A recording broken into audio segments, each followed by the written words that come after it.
In this interview, I'll be speaking with Robert Bingham, who is an experiencer who is able to call for UFOs and have them appear. He's demonstrated to people and the media that this UFO phenomenon is real, and he's been teaching people how to ask for and get their own sightings over many years. His YouTube channel is spans about 7 years and has over 200 videos, lots of footage. That's one of the advantages of daytime sightings, is that it's very easy, a lot easier to get footage than it is to get footage at night. So go and check that out. Here's the link. If you do a YouTube search, it's UFO Robert Bingham. Robert had a near-death experience, and that's one of the factors here in terms of how he came to this ability.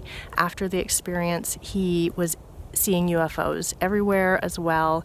He developed new, unusual sensory abilities and had many supernatural experiences. But that doesn't mean that you have to go out and get an NDE before you're able to see your own UFO sighting. Robert has simple instructions on his YouTube channel sharing how he what his method is, and there's a link for that if you want to watch that video. We'll also share the instructions at the end of our video here as well.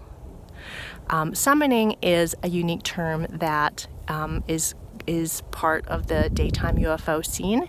It originated when Robert told the media that he was going to quote-unquote summon the angels, and Robert comes to this from a very God-centered lens, which is really beautiful.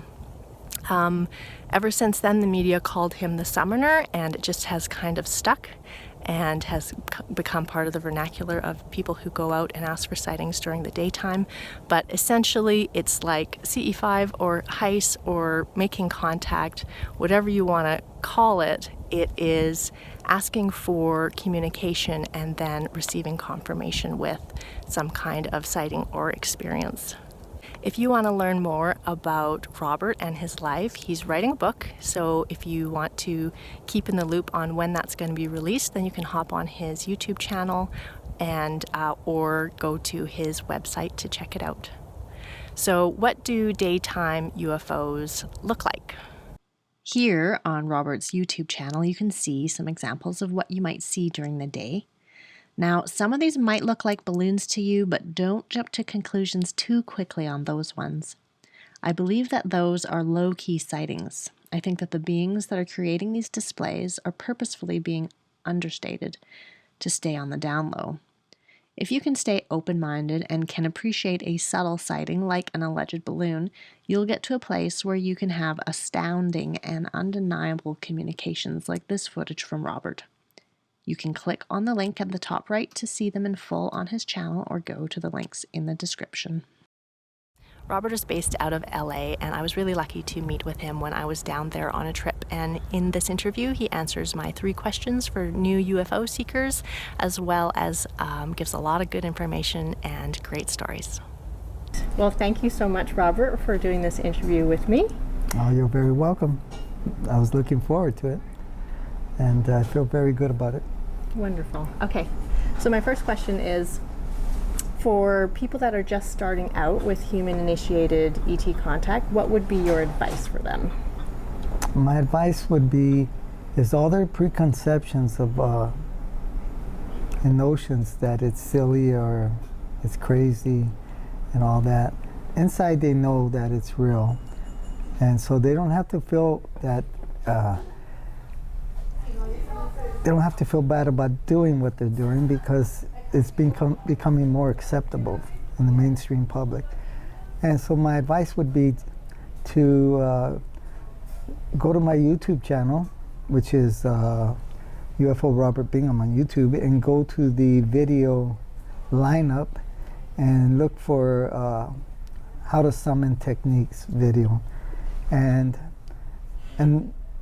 follow the 3 rules. The 3 rules are basically have a clean heart and good intentions, and not be looking for power to use in a bad way, because we're all trying to better the planet.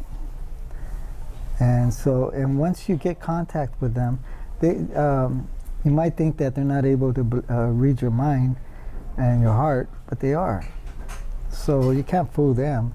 So if you want a true relationship, you just have to be honest and good intentions, and then you'll grow. It's not going to happen overnight.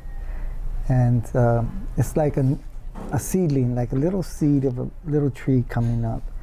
And over years and years, or over time period, you get bigger, and your ability to become much more great. That's great advice. Yeah. So my second question for you would be, now this is kind of a different question for you because you are an experiencer. Mm-hmm. So your average experience may be different from somebody who's just starting out or who is interested in contact. I can explain that. Yeah. Short.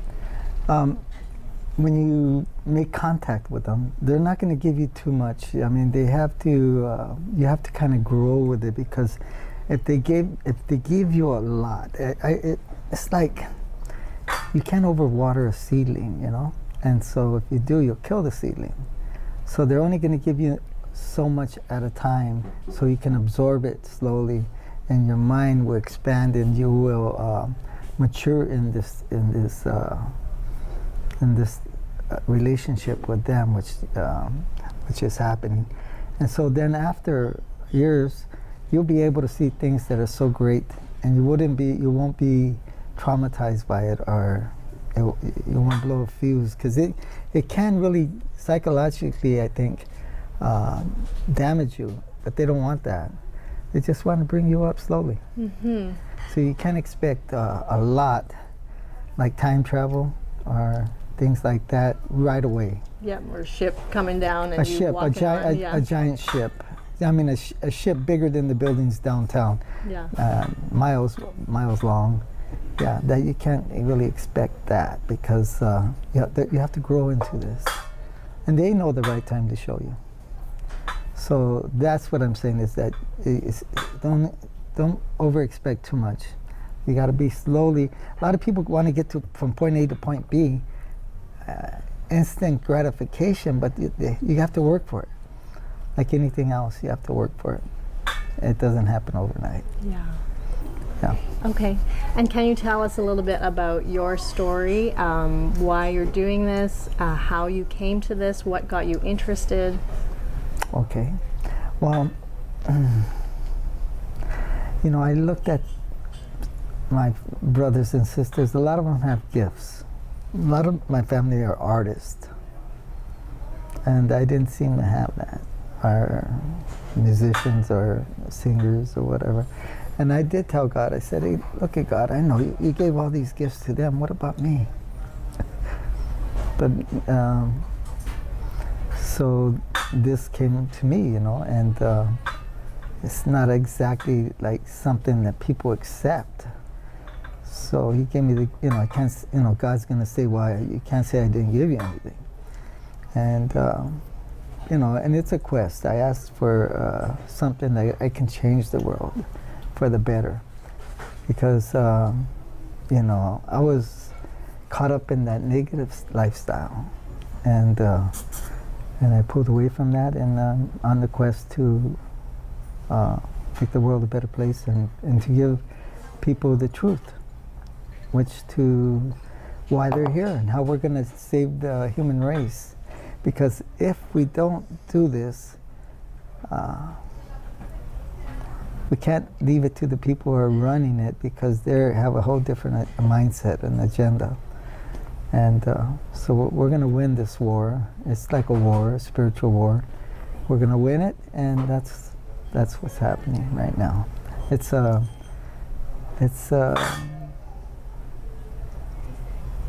battle. It's really a battle. Mm-hmm. And so if you're a warrior for the good, pursue this. Or you can always say, I don't want nothing to do with it. And then when they ask you, why didn't you want nothing to do with it, you can always say, I didn't know. And that's why a lot of people choose not to do it, because they want the excuse to say, well, God, I didn't know. Mm-hmm. Mm-hmm.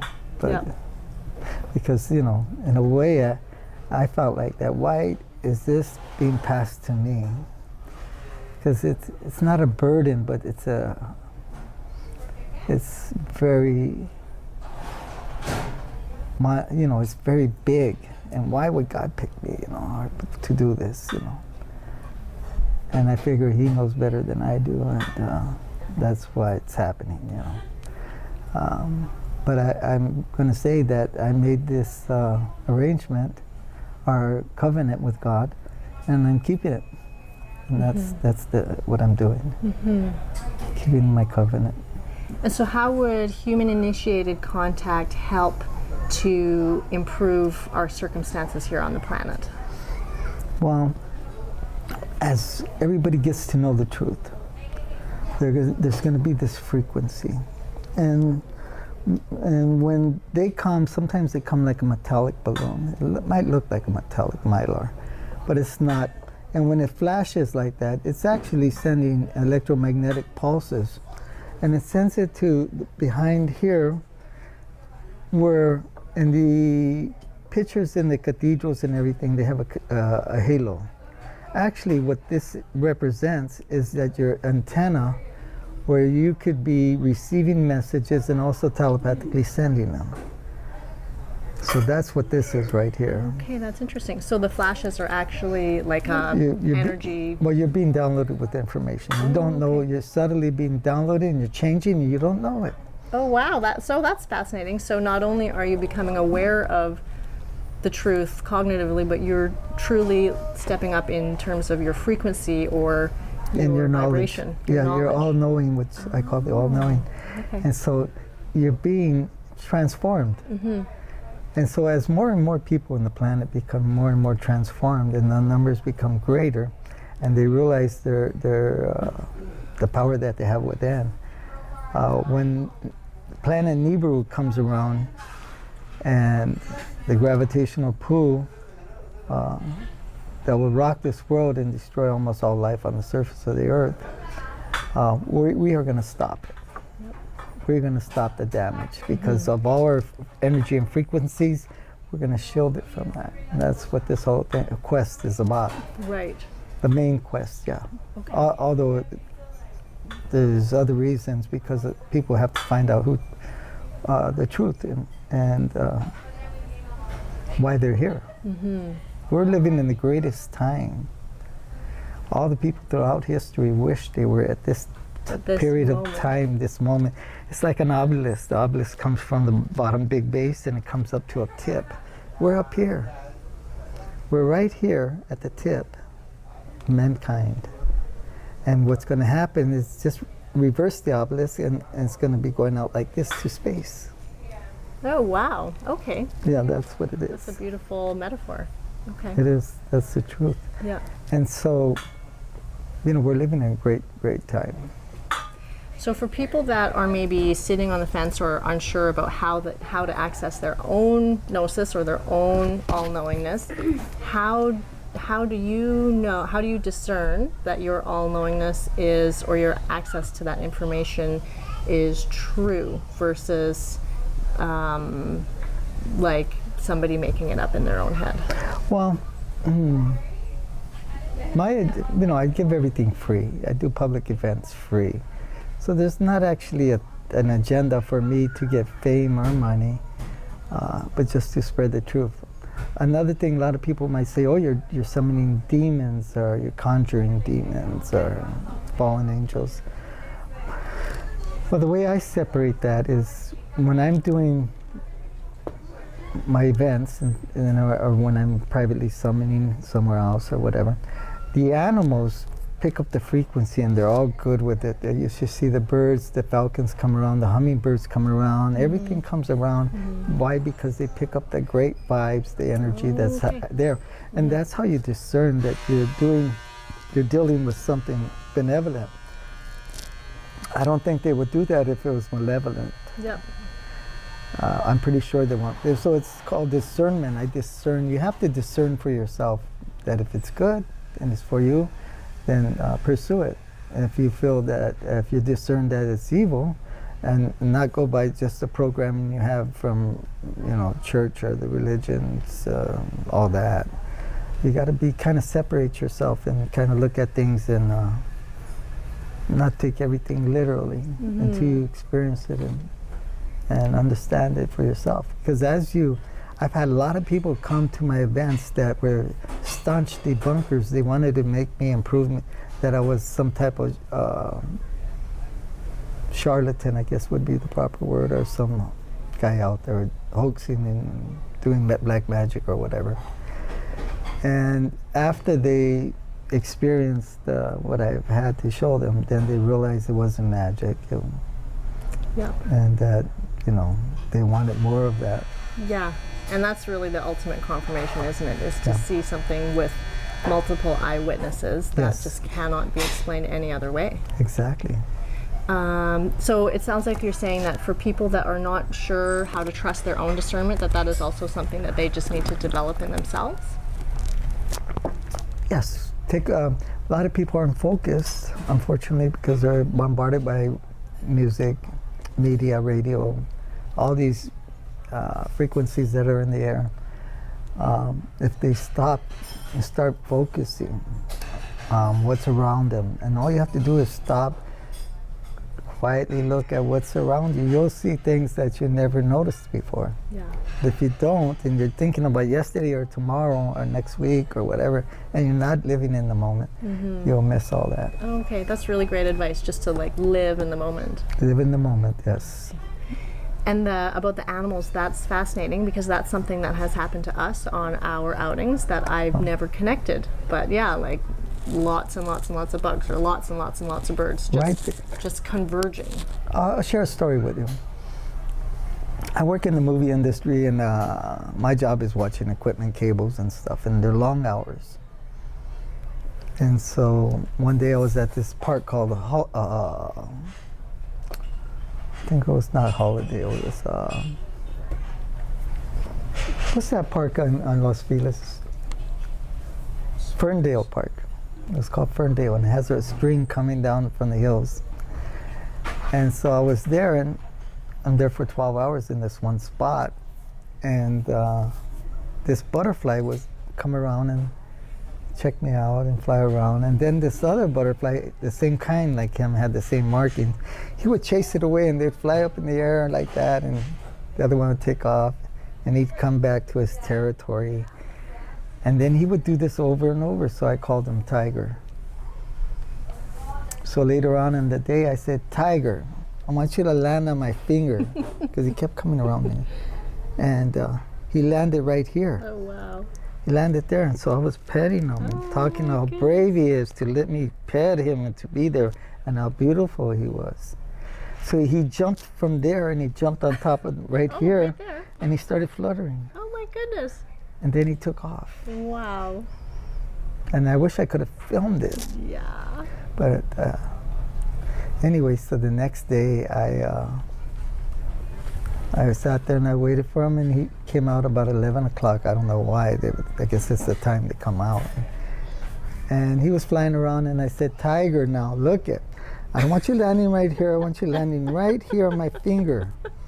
And he landed right there, and I felt his grip with his pretty powerful little grip, and I started petting him and talking to him. And at that moment, I realized how intelligent they are. How even if they're so small, they're so intelligent. So that's everything. It's beautiful. Wow. That is beautiful, amazing. And it really happened. So those are it gives you a different perspective. You might think that bug doesn't know, or that thing doesn't know, but they actually do know. They're connected. Yeah, they're connected. And I think it's all connections, with your telepathic communication, and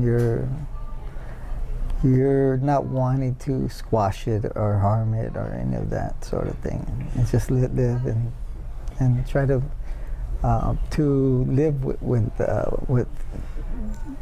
the community, of everything, living things.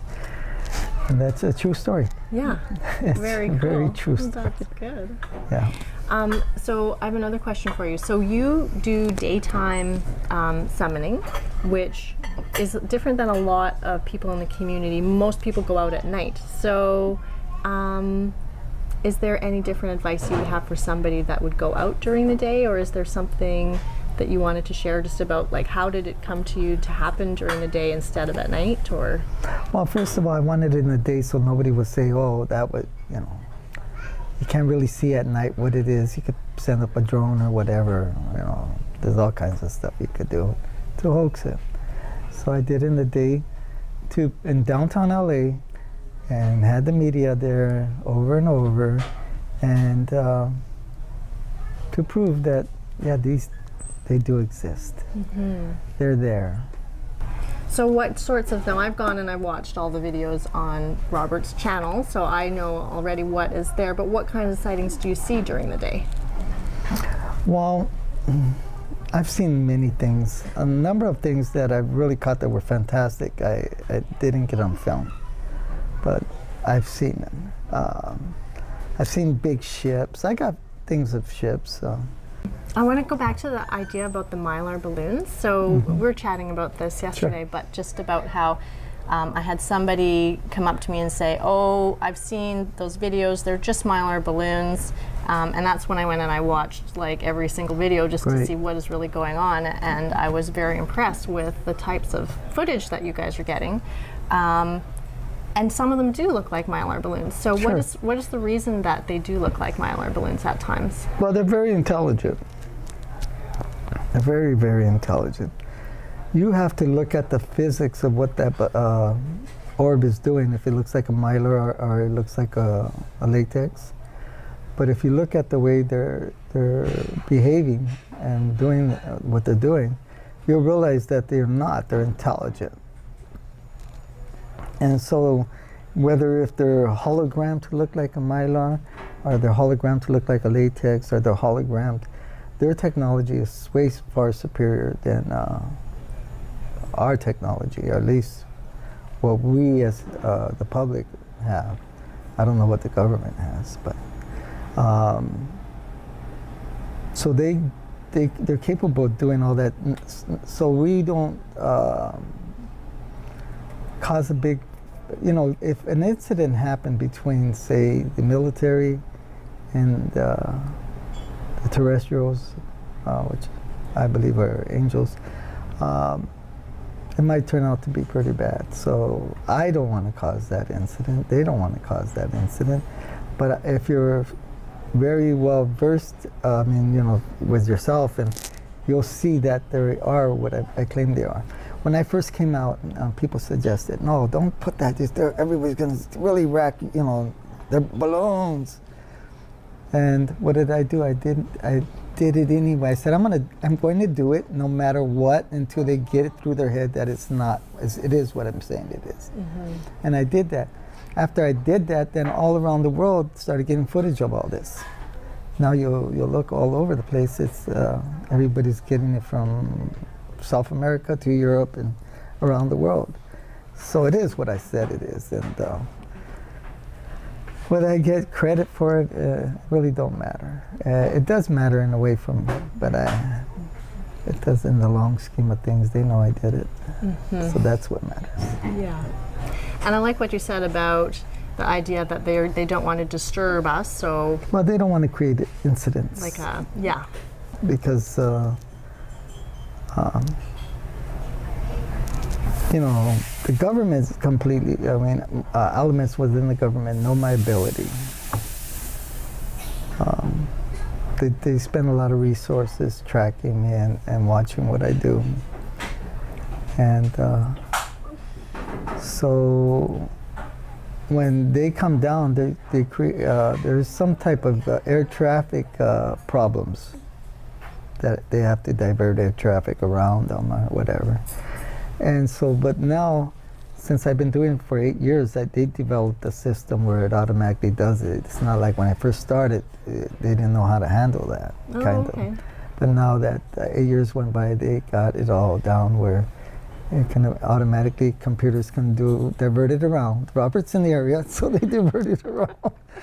But before it was, I think it caused kind of problems for them. Right. And they let me know that. Oh, they that's did. Interesting. They did let me know that. Yeah, so everybody's in a learning process.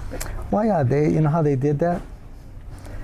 I used to come out of my work and break or lunch and call them down right there in MacArthur Park. And so when I came out, they knew I was going to come out for my break or lunch. They came in an SUV with 4 guys,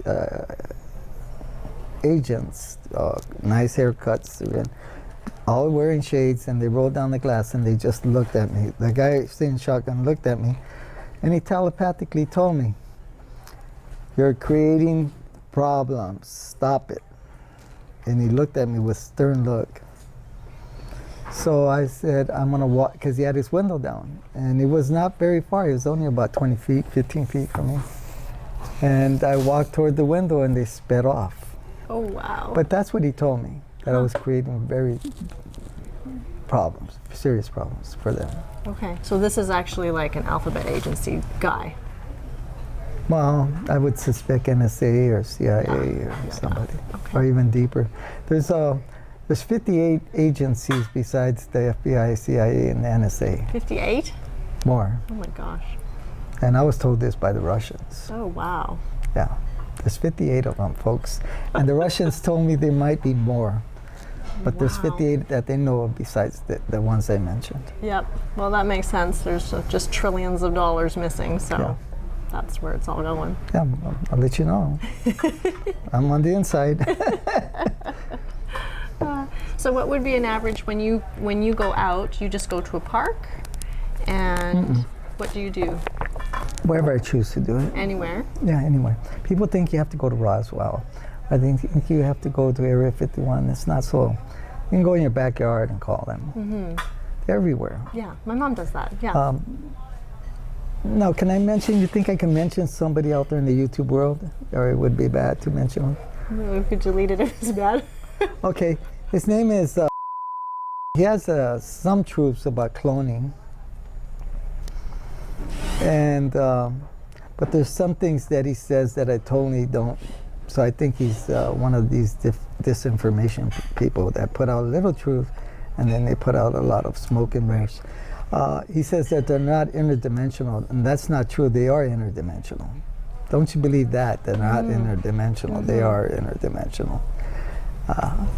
So why he does that is because he doesn't want you to know about all these dimensions, or they don't want you to know about it. But there's actually wars going on in those interdimensional.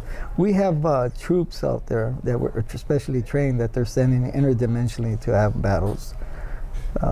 And that's true. And I'm the first one. If you heard it, it's from me, not from or any of those guys, because you're not going to get the truth from them. Yeah. So, yeah, there is interdimensional. And he says a few other things that are totally not right. Yeah. That's interesting that he would be trying to say that. I mean, even back in the day, Joseph Hynek, who was hired to debunk UFOs by the alphabet agencies themselves, he came out later and said there's sufficient evidence to prove that interdimensional extraterrestrials exist. They do. I've seen it. Yeah. I've been personally privileged to see many, many things. I've been privileged to time travel, too. A lot of people think you have to go to some Stargate or something. No, I was time travel just like that where I was at. Really? Yeah. Wow. My body, my physical body was there. But was it like an astral travel? It was like an astral travel, but it was just like being there with your body and everything. I was there in 1928, yeah, and I saw everything. What did you see? Well, I had an assistant and a great friend, and her name was Eva.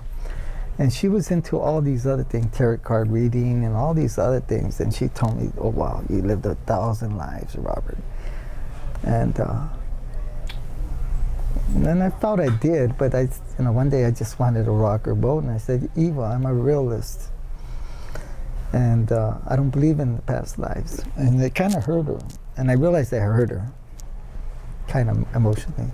So I felt bad. I said, "Hey, you know what, Eva? I'm sorry I said that. But I'll have an open mind because, nobody believes in, and a lot of people don't believe what I say out there.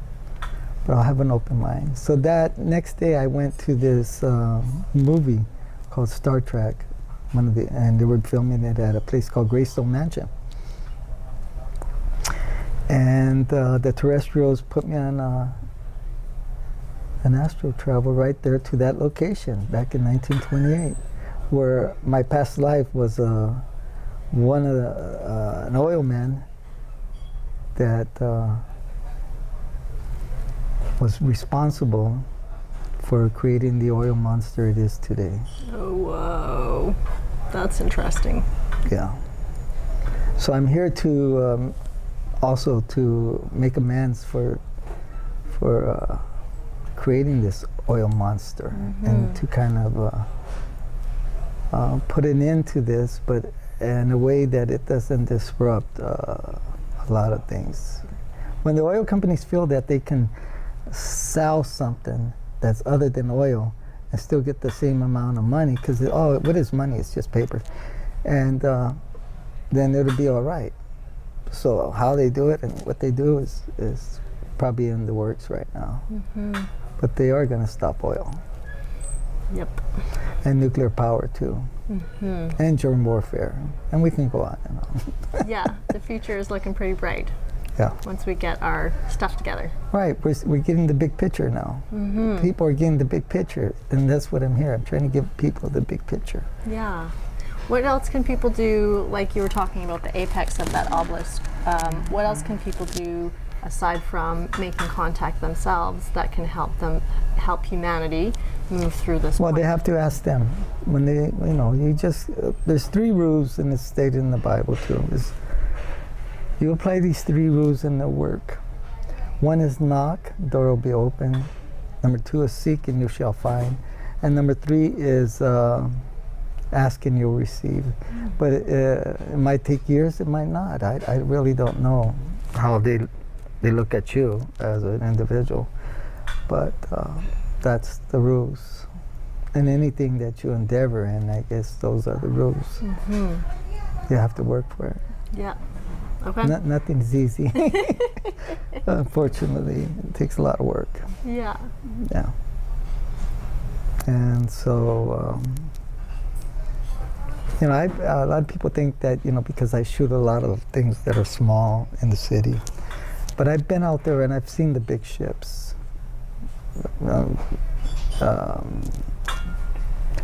Just for some reason I haven't had the right equipment, because I've seen them at night. Big ships.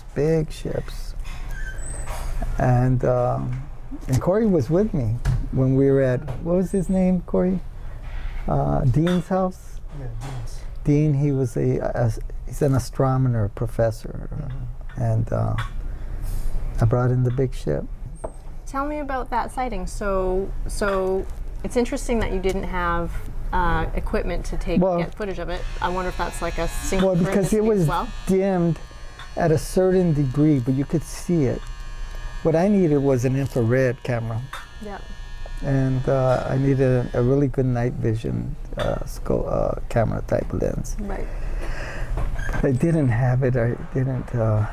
But anyway, we all saw it, and How big was it?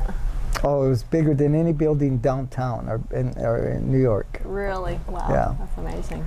And what happened was there was this, looked like a star out there, and the ship was coming this way. And I said, look at it, nobody saw it, I saw it. And they watched it. And then this star that we assumed was a star, you know how a cursor, when you get the mouse and go like this, Yeah. it moves around your screen? Yeah. Well, this star, it went around the ship like this, like a cursor, like that, and then it went back to its position as where it was as a star, but it wasn't a star.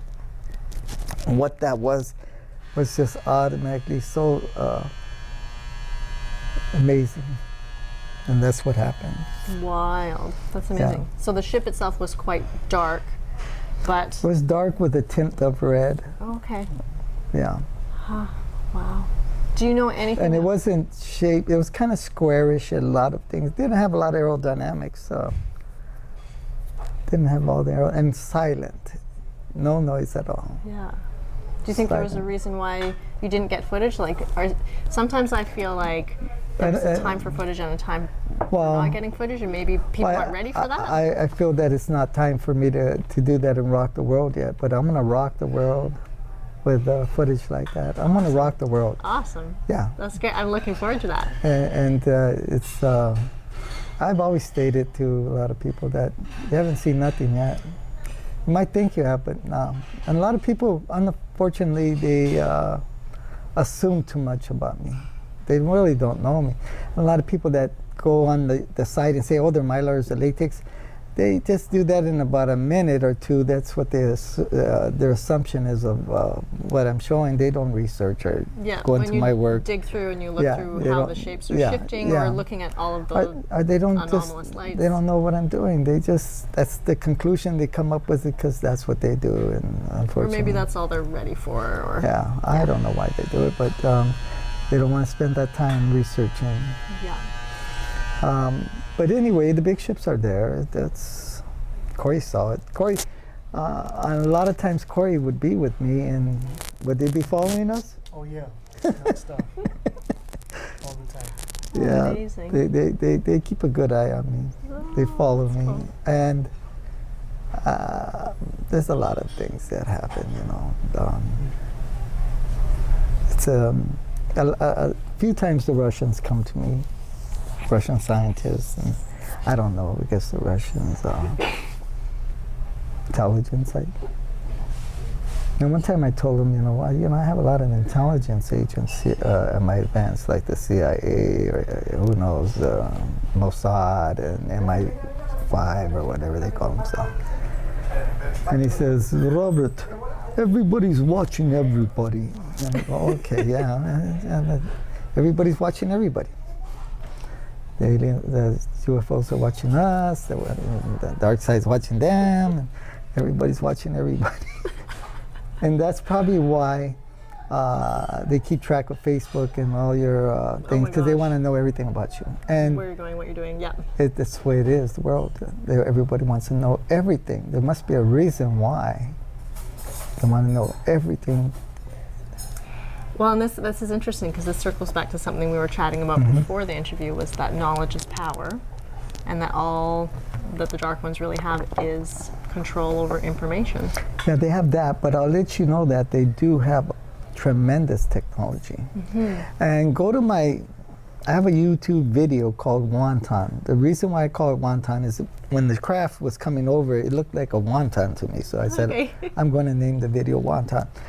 It's not that it's a wonton, but I like the name, wonton. And so you will see, if you go to wonton, go to the video lineup, look at wonton, and you'll see the reptilians that captured them. Okay. Captured them on video. Okay. I took a freeze frame, blew it up, and it's on there. Okay. And I believe that I'm the only one that has a real photo of them. Wow. Really a video, but I would have to individually take a lot of snips and blow them up and put them together, and I haven't did that yet to that film, but I should. One day I will, when I get the proper resources, so I'll put it together. Okay, for sure, that But sounds good. You got to watch it. They are real. Okay, I'll put that one in the comments as well. Are there any other standout videos that people should watch on the channel? There's Houdini. Before he died, he wanted to prove to the world, although he was a great magician, escape artist too, did all kinds of fantastic things. He wanted to prove to the world that or to himself, that there was life after death. And I took a video of life after death. And the way that happened was, I work in the film industry, and my boss called me up. He says, hey, I need you to go to Mountain View Cemetery in Altadena, in Pasadena out there. And replace the guard that's there. And I need you. So I went up there. It was 105 degrees. So I didn't understand why they didn't take all the equipment the night before, but they did it. So as I'm passing the time, a lot of times I like to view these. It's an old cemetery. A lot of the graves were the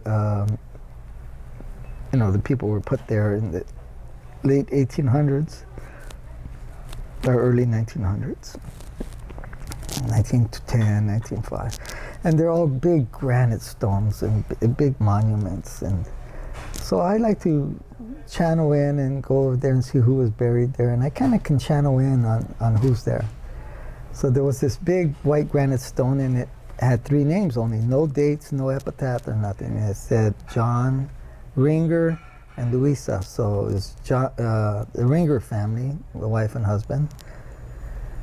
And that's all that was there. So when I went up to the granite stone, I channeled in, and I saw Miss Ringer. And she had she was laying on a poolside, like, you know, I forgot what they call them, lawn chair. Yeah, like a lounge, yeah.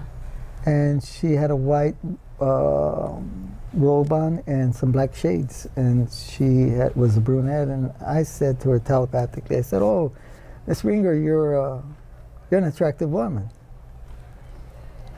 And then I heard John telepathically, my mind, say, "Hey, that's my wife." And but I tell you one thing, he tells me, my wife loves me. I guess he had a sense of jealousy. I go, okay. Forgot that he could read my mind, my telepathic things. So anyway, I didn't think he was listening. And so she said, "Yeah, John, I love you, John." And I loved, John had said, "And she loves the way I dance." And she said, "Yeah, John, I love you, and I love the way you dance, John." And so we had a little other, I just don't remember what we talked about, and it was getting so hot, and I said, "I gotta go, and maybe one day I'll come back and I'll talk to you again." And I went to my small BMW sedan, had a sunroof, and I parked in the shade, and I put the sunroof back, and they came in a plasma energy, and it was daytime. Oh, really? Yeah, and they did the tango dance for me, and I filmed it. No way. Yeah, they did the tango dance. Oh my gosh. And I got it on video. If you look at my video Okay. lineup, it's Yep. called Tango. It is called tango. Okay. But the editing isn't so good as the story I just told you, but because I have elements trying to suppress my work, Right. and I'm not an editor. But yeah, they did the tango dance. So I proved right there that what Houdini was after, I got it right there on tape. Wow, very cool. Isn't that That's cool? amazing. It is Well, I amazing. can't wait to watch that. Yeah. And so I have other videos, great videos and stuff like that, but you know. What's that? Oh, I just forgot that I can't interrupt. So you can keep talking. Okay, thanks. There's another video that people should watch. It's called Abracadabra. And the ship, I was working at Culver City Studios, and I work with a guy named John. They call him Johnny Effects, because he's a special effects guy, the head #1 on a show. The show was called The Last Ship. And he used to come by, and he heard about my work, and he would make remarks like if I was, like I was off my mind, So one day I was filming, I got a ship, and it was bigger than a helicopter, and Guys, are we all good here? yes, can I get a little more? Yeah. Do we need anything else? We will right now when we finish this. You're perfect. Thanks. So I would take, those kind of dumb comments at me, poking at me, say, "Oh yeah, well, you don't know." But anyway, I was filming this one, and it was bigger than a helicopter. And he came by and he says, "Oh, what are you filming, Robert?" And I didn't want to get my mind off of that, but I said, "Oh yeah," and I started talking to him. It's on the video called Abracadabra. And I stood there, and try to hold a video camera for longer than 7 minutes is very difficult. Yeah, no kidding. And trying to stabilize it and all that. So I did. I hung in there, and I caught it transformation, just like the movie Transformers. Yeah. It went bam, bam, bam, Oh my gosh. just like that. And Wow. people thought it was a mylar. I mean, people, when it comes in, it looks like a mylar, but man, when it does what it does, I had scientists just fall out of their seat when they seen that. Just literally fall out. They fall out of their seat. Oh my goodness. Yeah, Wow. and it's true. It's you saw Tango, huh? I mean Abracadabra. So go to those lineups and look Okay. at that. That should show you that they're real. Okay. And, I'll and put those in the comments technology later. is tremendous out there, and there's so much out there. You know, I can go on and on with stories, but my book is going to come out. Yeah, so you're going to write a book It's started written? already. No, Okay. it's not written. in the middle. Somewhere there. Okay. But it's coming out, and I could have written this book a long time ago if I wanted. It was after money. Yeah. I mean, 8 years ago. But I also am the only one that the New York Times have written a positive article on, Right. a review on in the UFO community. When was that? August 14th, 2018. 18. Oh, just recently. Huh. Yeah. There's lots of stuff coming out in the mainstream recently. Right. That's good. And you'll notice that she interviews all these other people, and those are the people that I'm trying to separate myself from. How they got in there and all that is beyond me, but that's what they do. So I have to draw a line, and it's crazy.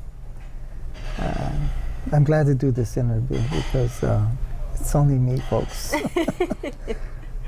Oh, well, I'm very glad that you agreed to do the interview. Was there any last things that you wanted to share, or?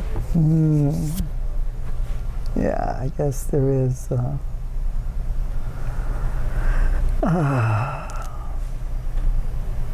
Yeah. Yeah, there's a last thing. For the people that are religious, so to speak, when I first came out to do to share the truth, I called myself the ambassador for the kingdom of the Most High. But when I did my first event, I had said, now I'm going to summon the angels, which I believe that all these things are.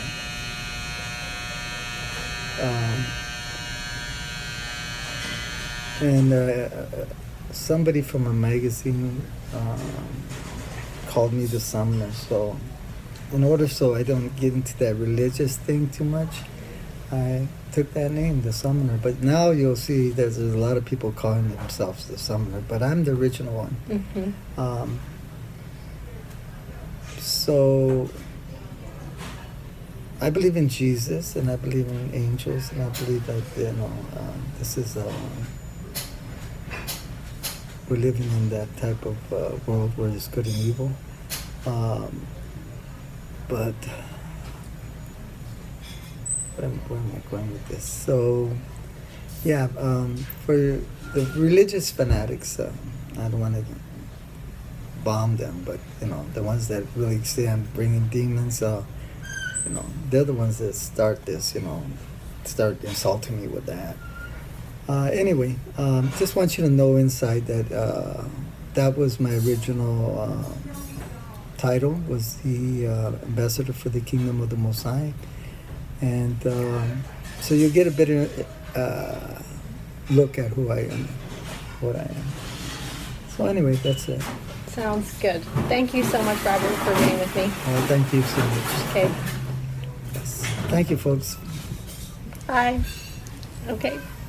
Here are Robert's instructions for UFO summoning, which you can also find in his video, which is on the bottom right. Just click on that video preview box thingy.